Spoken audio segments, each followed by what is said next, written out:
ما سمعته من الشيخ ابن عثيمين رحمه الله تلميذ ابن سعدي، بل هو من خواص تلاميذه. يقول: بدأت أنا ومجموعة من الطلاب نقرأ على الشيخ القواعد الفقهية لابن رجب. يقول: والكتاب مادة ثقيلة جدا.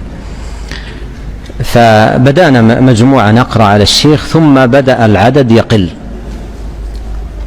إلى أن لم يبقى معه إلى إتمام الكتاب إلا أنا وحدي. واستمر الشيخ، ما بقي إلا طالب، ومع ذلك استمر معه حتى أكمل معه الكتاب مثل ما بدأ. يعني بعض المعلمين أو يعني إذا قل عدد الطلاب يقول ما في أحد ويتوقف، لكن ما بقي معه إلا الشيخ محمد رحمه الله واستمر معه.